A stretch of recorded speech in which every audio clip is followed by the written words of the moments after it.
Êtes-vous Sherlock Holmes? Oui. Alex Dougal, je vous en prie, accordez-moi un entretien. J'ai absolument besoin de vos conseils. Entrez, mon cher monsieur, entrez.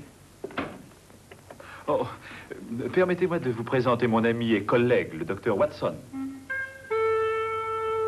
Watson.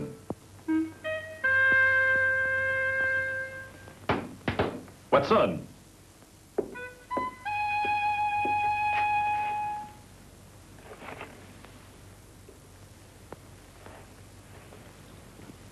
Bah, du coton, comme une vieille demoiselle. Vous exagérez. Oh, Dieu soit béni, enfin un client.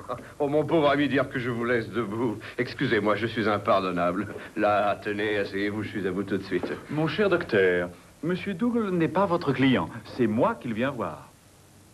Hein? Oh.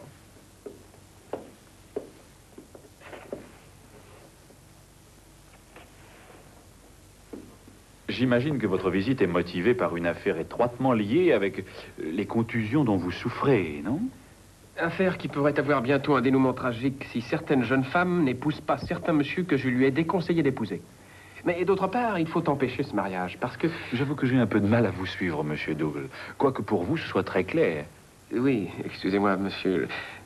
Mais j'aurais peut-être mieux fait de vous expliquer d'abord que le public ne me connaît pas sous le nom d'Alex Dougal. Oui. Mais sous celui de... Tante Catherine. Tante Catherine? J'écris sous ce nom pour le Daily Observer, comme courriériste. Et pourquoi Tante Catherine? C'est une idée que mon patron a eue. J'avais la rubrique sportive, comme spécialiste de la boxe, mais je suis monté en grade. Et j'ai dû renoncer au ring pour le courrier des cœurs brisés. Les amoureux vous écrivent et c'est à vous de résoudre leurs problèmes. Oui, et quel problème. C'est pourquoi tout le monde connaît cette chère vieille tante Catherine et ignore Alex Dougal. Votre patron n'a peut-être pas eu tort, monsieur Dougal. Mais les gens suivent mes conseils, les lectrices m'obéissent à la lettre, et c'est de là que découle tout le drame. Et si vous le voulez, reportons-nous à 2 semaines en arrière. Un matin, j'ai reçu une lettre d'une jeune femme qui se contentait de signer de ses initiales, SD. Elle venait de perdre son père, et d'après elle, j'étais la seule personne qui puisse la conseiller utilement.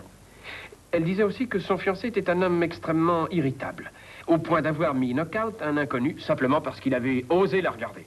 Aussi, elle voulait savoir si ce mariage me semblait souhaitable.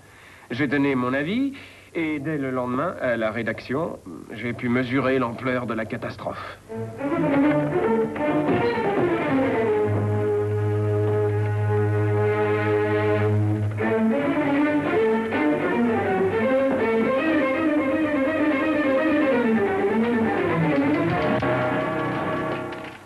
Où se trouve tante Catherine? Hein? Je veux absolument la voir. Montrez-la moi. Où est-elle? Vous vous calmerez peut-être quand vous aurez appris que c'est moi, tante Catherine. D'abord, qui vous a introduit ici? Vous êtes tante Catherine? Oui, monsieur. Et soyez persuadé, si vous venez me soumettre un problème, que je n'ai nullement l'intention de le résoudre. C'est bien vous, tante Catherine. C'est le nom de plume que j'ai pris, oui. Cela vous dérange peut-être? Au contraire, vous ne pouvez savoir comme je suis enchanté de découvrir que tante Catherine est un homme. Vous êtes enchanté. Pourquoi? Parce que je n'aurais jamais osé faire ceci à une femme.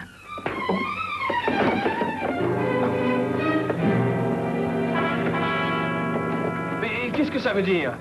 Vous avez bien reçu une lettre d'une jeune femme qui désirait savoir si elle devait ou non épouser son fiancé. Un monsieur de caractère si violent. Oui, en effet. Et vous avez répondu dans le numéro d'hier qu'elle commettrait une véritable folie. Mais qu'est-ce que ça a à voir avec vous? Oh. Ça y est, maintenant je comprends. C'est vous le fiancé. Aussi, tante Catherine, j'exige réparation. Réparation? Vous allez, dans votre prochain article, retirer ces stupidités, vous entendez? Mais c'est impossible, je ne peux pas publier une rectification de ce genre. Très bien, dans ce cas, vous irez la voir chez elle. Elle s'appelle Suzanne Deering. Elle demeure 116 Chatham Hills Road à Bathampton. Et gare à vous si je ne reçois pas une lettre d'elle m'indiquant une nouvelle date pour ce mariage. Mais enfin, monsieur, vos exigences sont inadmissibles. J'ai donné mon opinion de façon impartiale et je suis décidé à m'y tenir. Qu'est-ce que vous dites? Je suis décidé à m'y tenir.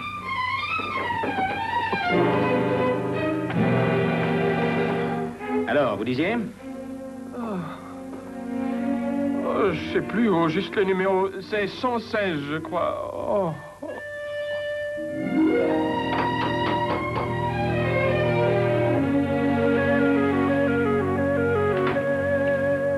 Mademoiselle Dering? Je suis l'attendante, monsieur. C'est de la part de qui? Tante Catherine. Non, je ne suis pas en état d'ébriété. Je vous en prie.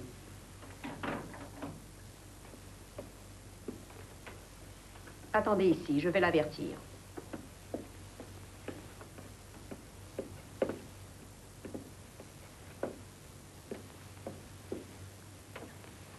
Je ne m'attendais certes pas, en quittant Londres, à trouver Mademoiselle Dering dans ce cadre cossu.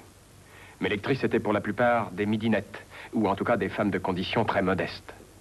De plus, Mademoiselle Dering était une héritière. C'est ce que je déduisis en voyant le portrait placé au-dessus de la cheminée.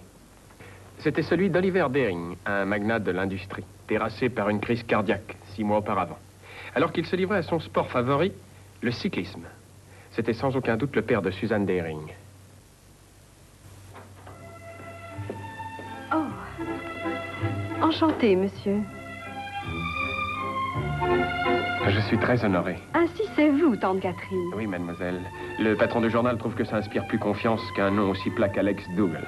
Le mien, bien entendu. Mais je ne suis pas d'accord avec lui. Vraiment, vous trouvez que... Je lis toutes vos chroniques et je les aime. Elles sont empreintes de tant de compréhension et de sagesse.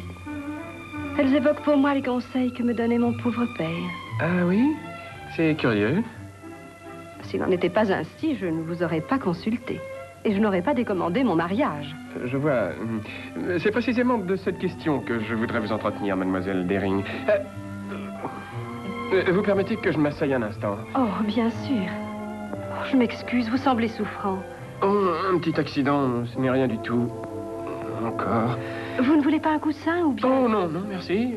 Ce qui m'ennuie bien plus que cette gêne dorsale, c'est le conseil que j'ai eu le tort de vous donner par la voix du journal. Mais il était excellent. Tout ce que vous disiez était si vrai, si juste. C'est grâce à vous que j'ai vu clair. Eh bien, j'en étais convaincu au début, moi aussi. Mais depuis que j'ai vu votre fiancé, Monsieur Murdoch... Vous vous êtes rencontrés? Oh, ça n'a été qu'un accident. Il vous a frappé. Et il vous a obligé à venir me voir. Ah non, qu'allez-vous chercher? Alors, comment vous êtes-vous blessé? Hein? J'ai fait une chute dans l'escalier. Je vous dis que ce n'est qu'un accident. Oh, pardonnez-moi, mais il est évident, rien qu'à vous voir, que... Oh, vous n'êtes pas de ces gens que l'on peut forcer à faire quoi que ce soit contre leur volonté. Ah non, ça je ne crois pas. Enfin, aussitôt après la visite de Monsieur Murdoch, j'ai eu conscience de ma responsabilité. Je suis venu vous dire de ne pas tenir compte de mon précédent conseil. Veuillez m'excuser, mademoiselle. Monsieur, c'est exactement ce que je lui ai dit. Personne n'est parfait, c'est entendu. Mais Monsieur Murdoch est à tout point de vue un parti enviable. Oui, il possède une mine d'or en Afrique, c'est ce que Tilda veut dire. Donc, s'il a demandé ma main, ce n'est pas pour mon héritage. Mais, Monsieur Dougal, vous ne l'avez jamais vu quand la colère le prend.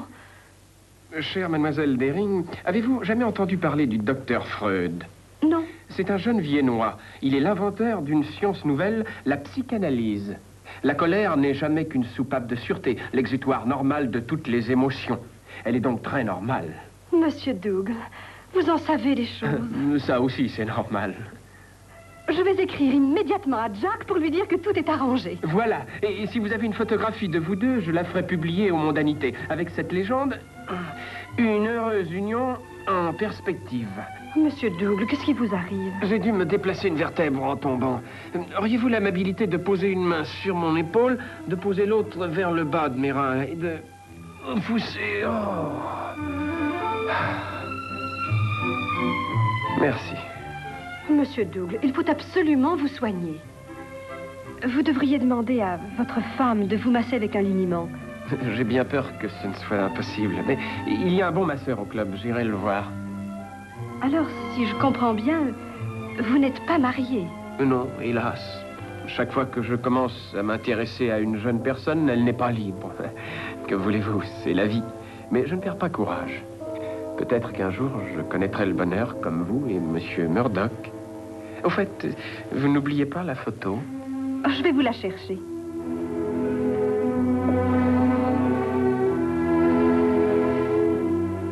J'ai eu tout le loisir, pendant que je retournais à Londres, d'examiner cette photographie et d'étudier surtout le visage de Murdoch. Celui-ci ne m'en avait guère laissé le temps lors de sa visite au journal.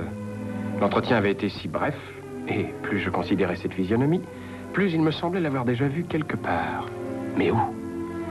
Et dans quelles circonstances?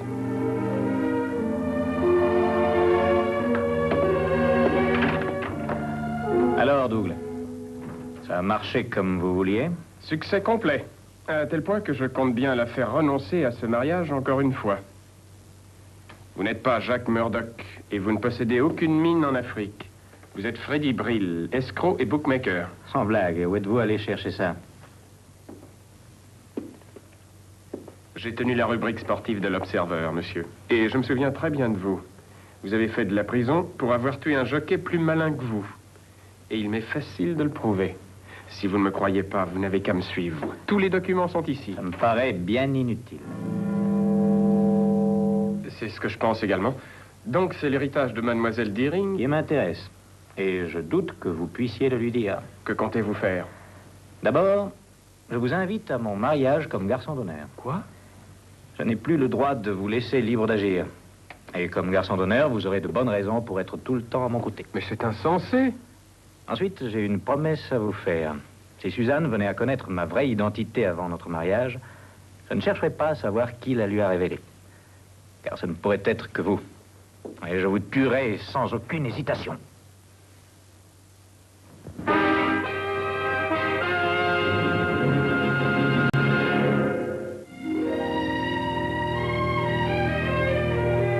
Je suis payé pour donner des conseils, mais cette fois, c'est moi qui viens en demander. Comment résoudre ce dilemme? Si je démasque Murdoch, il n'y a pas de doute qu'il tiendra sa promesse. Mais d'un autre côté, je suis un lâche si je le laisse mettre le grappin sur cette malheureuse Suzette. Tiens, Suzette, comment cela? Eh bien, jusqu'à ce que j'ai réussi à lui échapper, il y a 1 heure à peu près, Murdoch m'a gardé à côté de lui au moyen de menottes. Et quand il a vu mademoiselle Deering, moi aussi je l'ai vue. Ah oui, elle est très jolie, je crois. Oui, et j'ai même constaté qu'elle me troublait étrangement. À tel point que j'aimerais être le marié, non pas seulement le garçon d'honneur. C'est peut-être une chose encore possible, monsieur Dougal. Vous plaisantez? Avec Murdoch derrière la porte? Croyez-moi, il sera bientôt derrière des barreaux. C'est bien facile à dire, Holmes. Mais vous n'allez pas démasquer Murdoch au risque de faire tuer ce jeune homme. Non, Watson, les seuls à risquer leur vie dans cette affaire, ce sera vous et moi. Ah ah. Oh. Mon plan d'action n'est pas encore bien défini, mais je vous conseille de retourner auprès de monsieur Murdoch et d'être son garçon d'honneur plus que jamais. Je vais m'occuper de vous. Je compte entièrement sur vous, monsieur Holmes. Merci, monsieur Holmes. Pas de quoi. Un instant.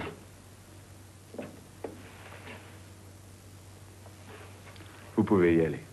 Je voulais seulement être sûr que Murdoch ne vous attendait pas dehors. Ah, merci, monsieur Holmes. Au revoir. Au revoir. Bon courage.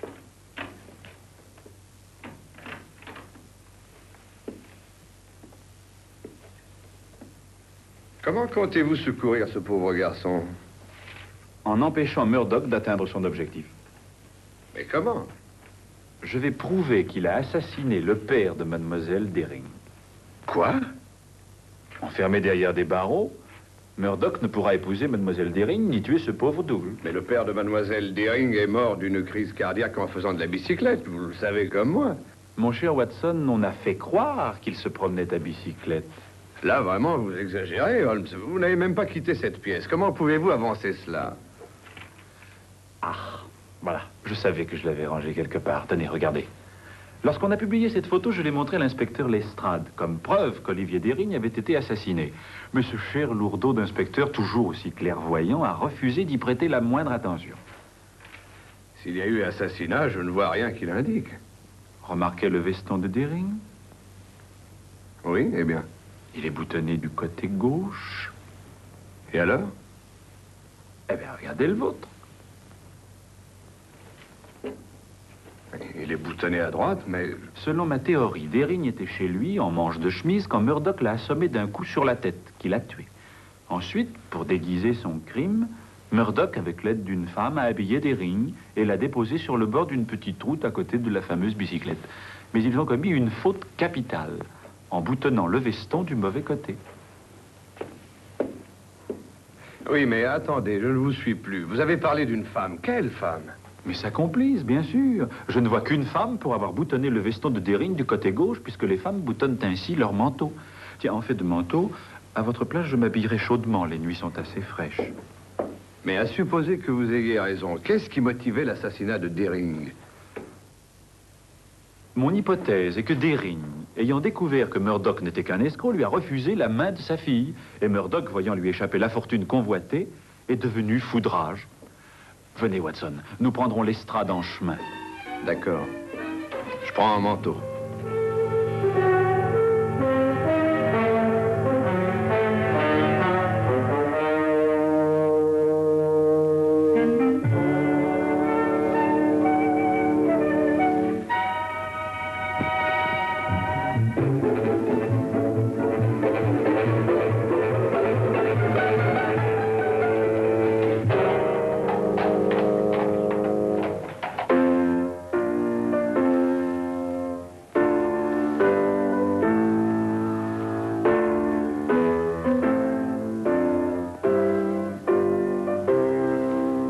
Qu'est-ce qui vous prend encore? Ah, c'est cette douleur qui ne passe pas. Vous allez nous assommer longtemps avec ça? Je vous interdis de lui parler sur ce ton. Je lui parlerai sur le ton qui me plaira. En tout cas, pas en ma présence, vous entendez? Le thé est servi. Je ne connais rien de meilleur quand les gens sont un peu nerveux. Attention, si tu te mets en colère, tu vas encore tout gâcher. Je vais servir, Tilda, je vous remercie.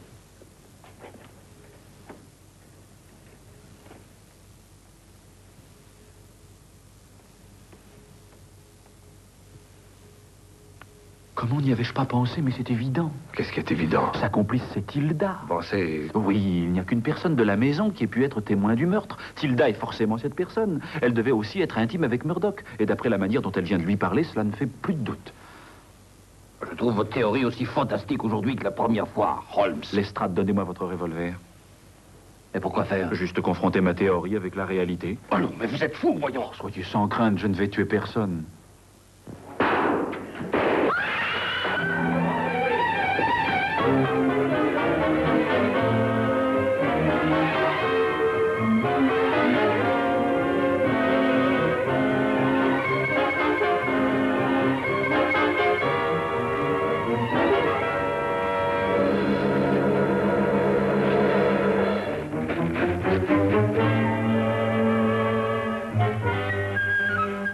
Tout de même, Holmes, mais qu'est-ce qui vous a pris de faire une chose pareille? Pas le temps de vous expliquer, ils vont alerter tout le personnel, fouiller le jardin. Si on nous voit ici, mon plan s'effondre.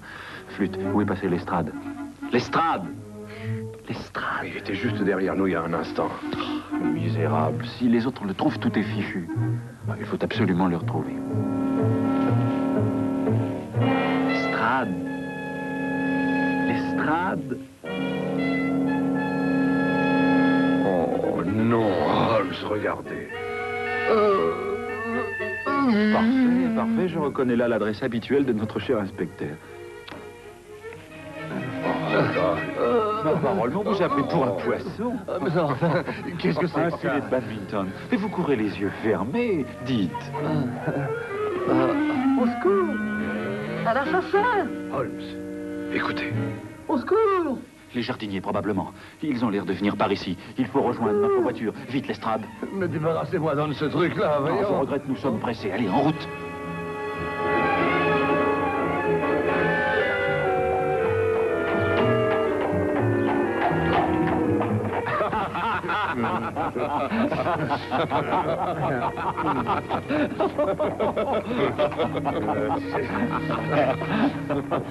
Je ne vois rien qui puisse justifier, monsieur Sherlock Holmes, un tel débordement de gaieté.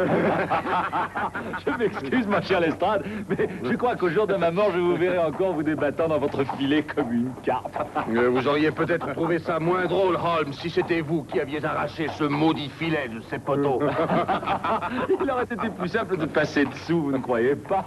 Alors, en attendant, si vous m'aviez écouté, au lieu d'agir comme un fou, nous n'aurions pas été contraints de courir par une nuit sans lune. Oui, quel était votre but, Holmes, en tirant ces coups de feu? Je veux croire que vous aviez tout de même un but. Oh oui, un but fort bien défini. Tendre un piège avec des balles en guise d'appât. Drôle d'appât, en vérité. Sans doute, mais susceptible de faire aboutir mon projet. Tout ce que j'espère, c'est que notre départ tardif n'aura pas empêché le piège en question de fonctionner. Comment, vous ne l'avez pas attendu chez les Dering? Non, il y avait trop de monde pour cela. Watson, si ma théorie est juste, c'est chez Jack Murdoch qu'il faut tendre notre piège. Si je demandais au cocher d'aller plus vite, croyez-vous que j'obtiendrais quelque chose? Hep! Cocher! Allez aussi vite que vous pourrez!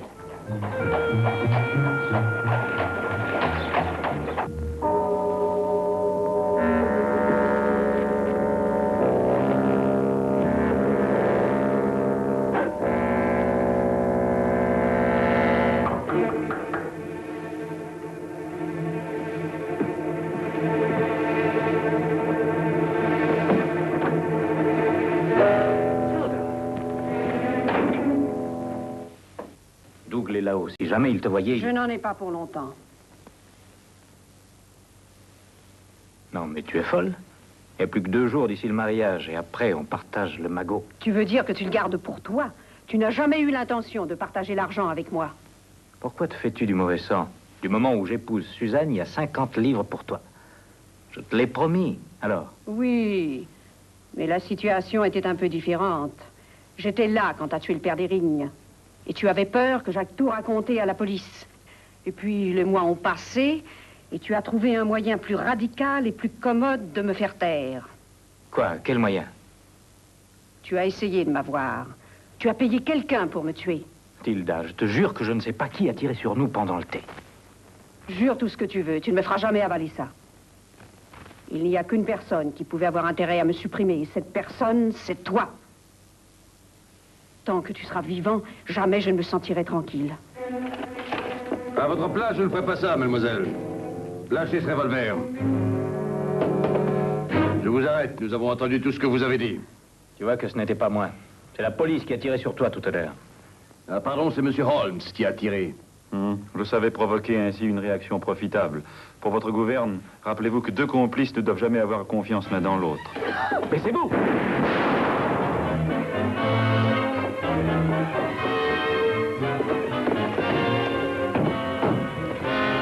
Alors ça, c'est plus fort.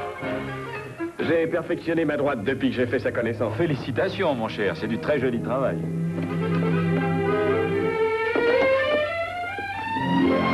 Suivez-nous aussi, mademoiselle.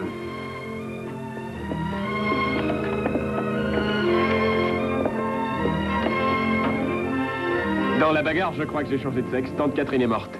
Je vais demander à Suzanne de m'épouser. C'est une bonne idée. Oui, j'irai dès demain matin, car ce soir, il est trop tard. Oh, ça, je ne crois pas qu'il soit trop tard. Vraiment? Non. Il n'est jamais trop tard. Alors, j'y vais tout de suite? Je vous le conseille.